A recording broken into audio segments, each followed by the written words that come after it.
Human gastrointestinal anatomy.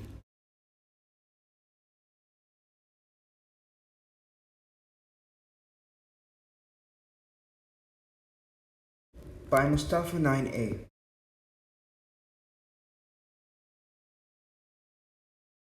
There are 8.7 million species of organisms in the world, with each organism requiring nutrients to survive. And all these organisms have different nutrient intake methods. Though humans must do the following in order to gain nutrients: ingestion, digestion, absorption, assimilation, egestion. But what are we eating? Well, a hamburger, more specifically, a freshly baked bun on the bottom, with a juicy chicken patty on top of the bun. Some melted cheese on the chicken patty, with the cheese dripping out of the burger. To top off such a delicious sandwich, we'll put another one of the finest freshly baked buns on top. Let's divide our fabulous hamburger, made just for you, into their respective polymers, which are large macromolecules. So first off, the freshly baked buns. They are made of starch, which when amylase enzymes have successful collisions with starch, they make glucose, which is good energy source. Second, that juicy chicken patty. It falls directly into the protein category. Protein helps organisms repair cells and reproduce cells so that you can keep living. Thirdly, our cheese. The cheese is a lipid which is responsible for energy storage, which unlike the buns, will give you long-term energy. Now, do you notice anything strange in your mouth? Well, for a lot of you would say the increase in saliva. Of course there's a reason. Saliva contains amylase, which breaks down starch. This is the first step of digestion, and it's chemical digestion. We still aren't finished with polymers. Polymers are made of monomers, which are the nutrients the human body needs. Enzymes are a form of chemical digestion. The pink side of the table is the polymer, red is the enzyme for digestion, and the blue side is the monomer of the polymer. The polymer carbohydrate is broken down by an enzyme called carbohydrase and other enzymes into its monomer of glucose, which is a simple sugar. Furthermore, the polymer starch is broken down by amylase into its monomer, glucose. Thirdly, our polymer protein. Protein is broken down by enzymes such as protease and pepsin into its monomer, amino acids.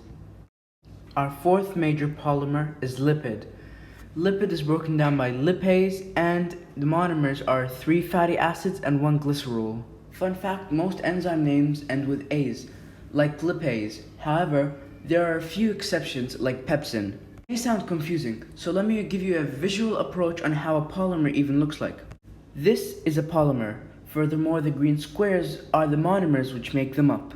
These monomers are connected by dimers, which are between the monomers. It's also important to know how a lipid polymer looks like. The white part is the glycerol, and the 3 pink strands are the 3 fatty acids. Finally, there are 2 types of digestion. What is digestion? Digestion is the breaking down of large molecules into smaller ones for absorption.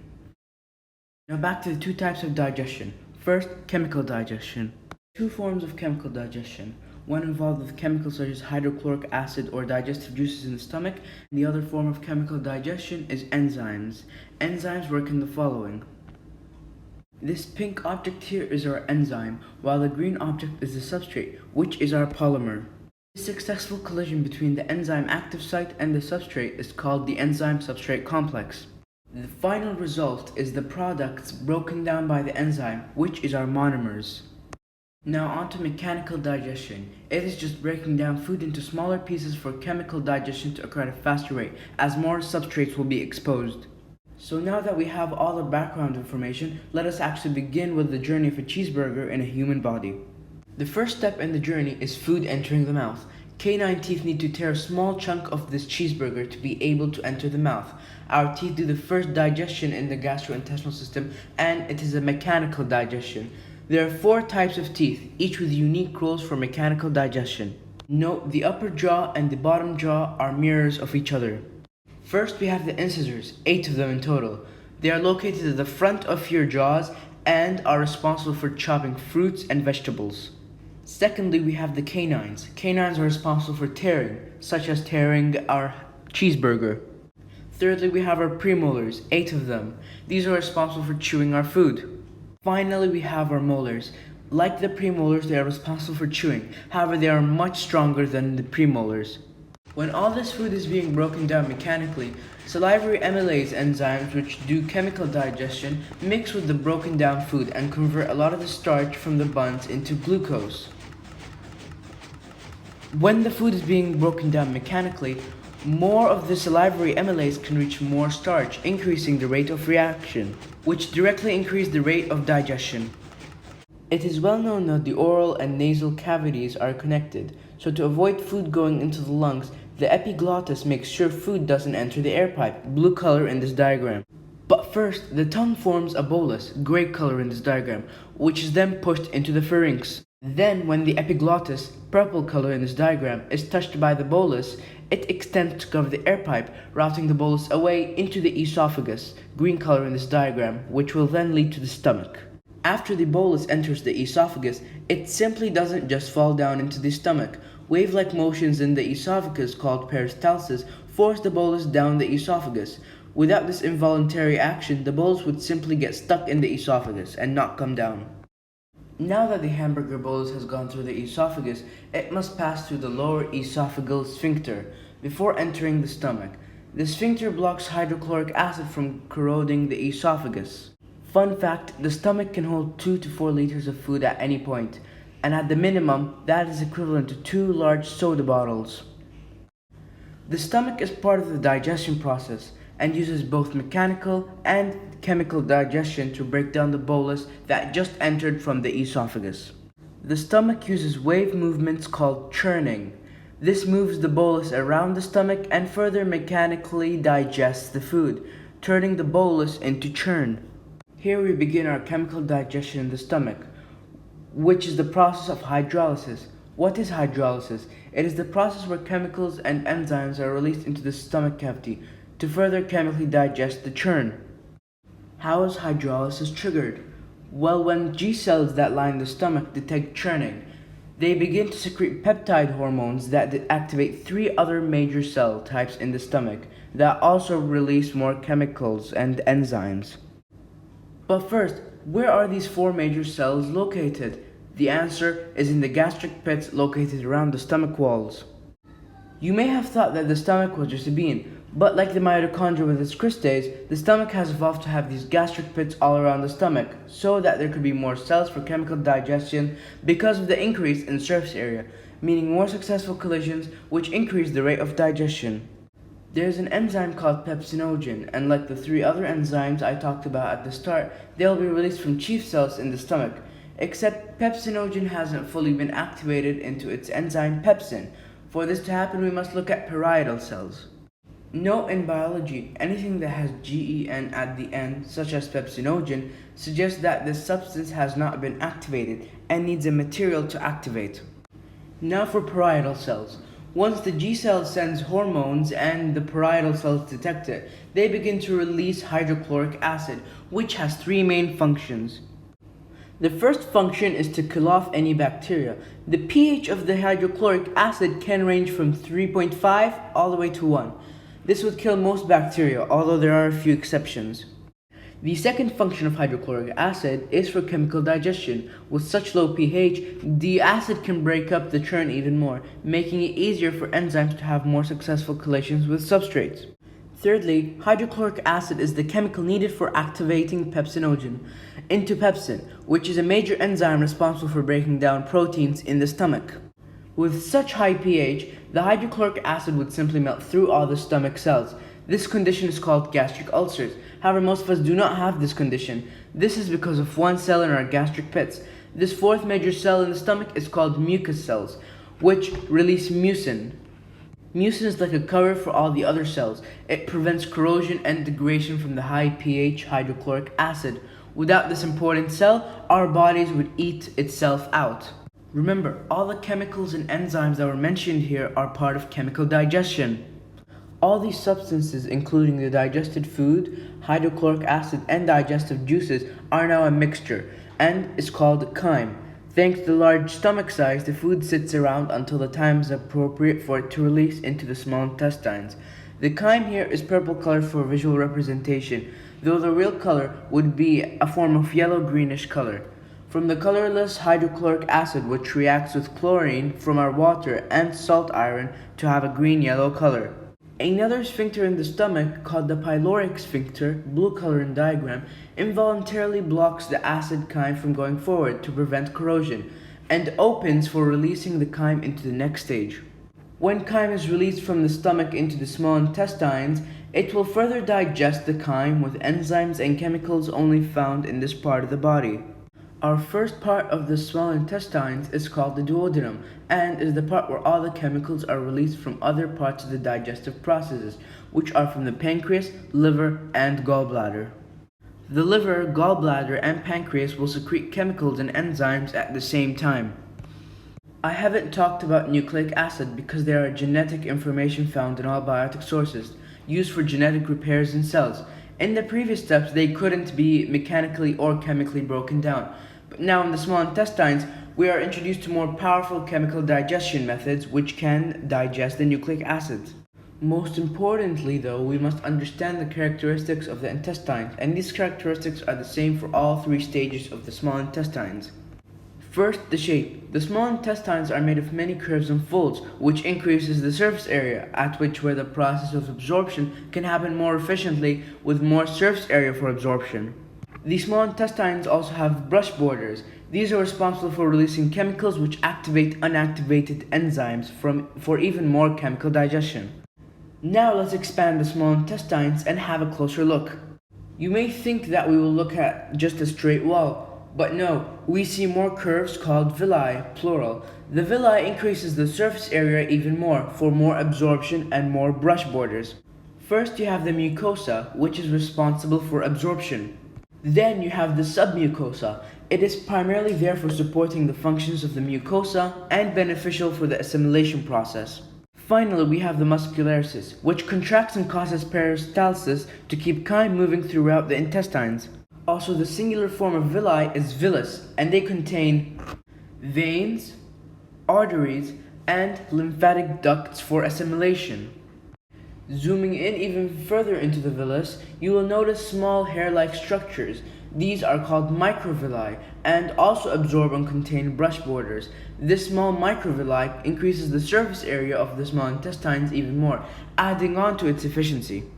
Now on to enzymes which are released in this stage to further do chemical digestion.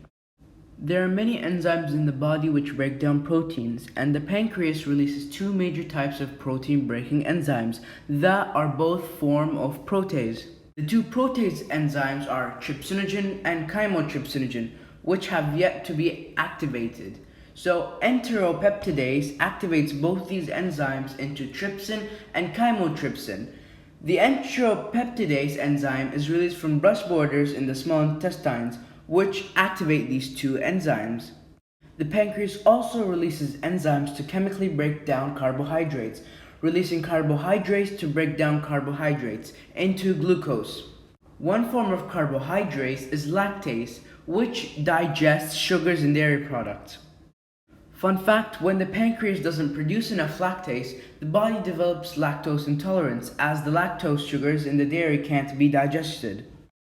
Our pancreas also releases an enzyme called nucleases and breaks apart nucleic acid into their monomers of nucleotides, which can be further broken down to RNA and DNA by nucleosidases. Lipase from the pancreas breaks down lipids into 3 fatty acids and 1 glycerol, but before that happens, there needs to be an organization from bile. The liver is in charge of manufacturing bile, and the gallbladder is in charge of storing that bile. Bile is used to emulsify the lipids and aid in lipid digestion. Bile salts, yellow color in diagram, emulsify the fats, white color in diagram, as shown in the video. Bile plays a critical role in neutralizing the highly acidic chyme. The liver adds sodium bicarbonate into the bile, which when secreted into the duodenum, neutralizes the acidic chyme from a pH of 1 to 3.5 to a pH of 7, so that it does not burn through your intestines. If you receive any liver damage, such as when drinking alcohol, the liver will try to repair itself and replace liver tissue with scar tissue. This is called cirrhosis. This can lead to many negative consequences, such as hepatic encephalopathy, which reduces your brain functions and also reduces your bile manufacturing. So people have pain when eating high lipid concentrations. You may be wondering how the bile and enzymes enter the duodenum. The answer to that is the biliary tract, which is all about chemical digestion. The process first starts in the liver with the left hepatic duct, blue color in diagram, and the right hepatic duct, yellow color in diagram. These two ducts connect in the middle of the liver to form the common hepatic duct, black color in diagram. The purpose of these ducts is to transport bile from the liver into the gallbladder for storage or directly into the duodenum for usage in chemical digestion. The common hepatic duct connects with the cystic duct, purple color in diagram, that connects with the gallbladder which stores bile. The connection forms the common bile duct, orange color in diagram. Then the common bile duct goes further down, connecting with the pancreatic duct, pink color in diagram, forming finally the distal common bile duct, brown color in diagram, which ends up in the duodenum, releasing all the chemicals previously talked about for chemical digestion in the duodenum. It is worth mentioning that the pancreatic duct performs an exocrine function when releasing all the enzymes previously discussed in the duodenum, because enzymes are released from a duct, while the pancreas is mostly known for its insulin function, which is an endocrine function, releasing the insulin produced from islets of Langerhans directly into the blood to homeostaze the glucose levels in the blood after assimilation. Back to the small intestines. Let's talk about the second and third parts of the small intestines. The second part is called the jejunum, gray color in diagram, and is the longest out of all three small intestine sections.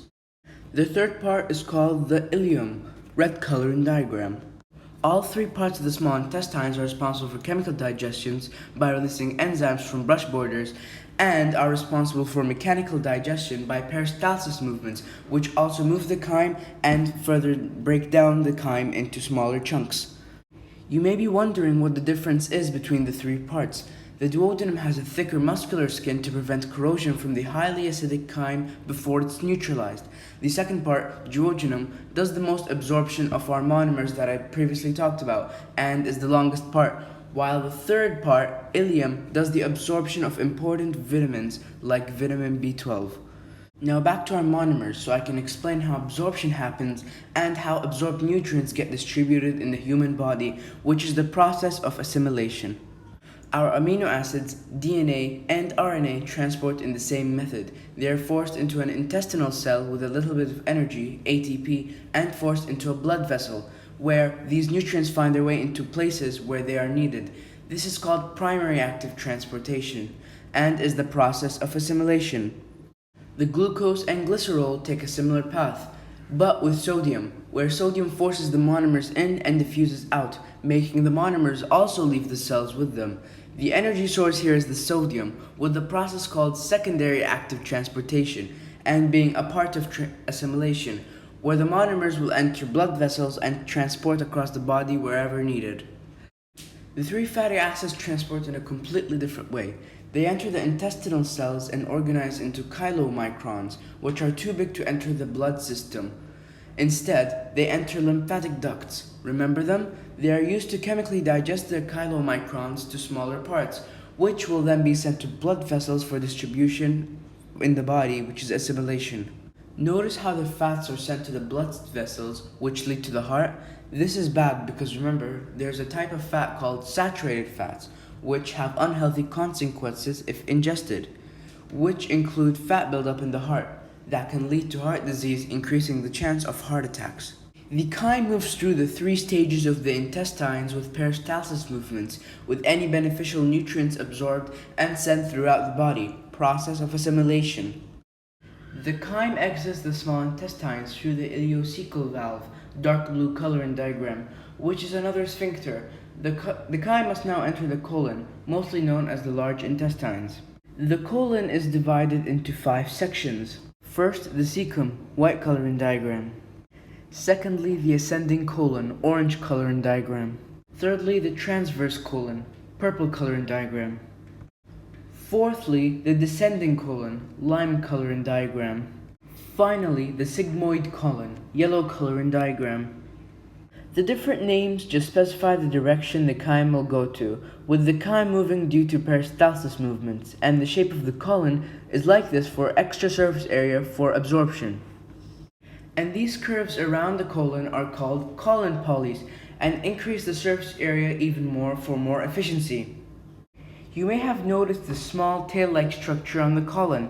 It is called the appendix, and as of March 2020, the functions of the appendix are unknown, and there are a lot of theories, including beneficial bacteria storage. But even if that theory isn't true, we do know for certain that the colon houses the most bacteria in the human gastrointestinal tract. The body does not contain a lot of enzymes for digesting carbohydrates. Instead, beneficial bacteria in the colon break down carbohydrates. This process can be both mechanical and chemical digestion. And when carbohydrates are broken down by bacteria, they release a lot of methane. So when a person eats a lot of beans, the methane comes out of their anus and not from the mouth, because the beans were broken down in the colon. Moreover, the colon is in charge of absorbing water, including the water you drink. The way water is absorbed is with osmosis.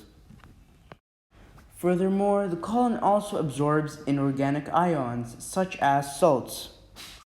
There is a condition called diarrhea where a person's colon will not absorb enough water, leading to dehydration in the body, as well as the stool being very soft due to its high concentration of water.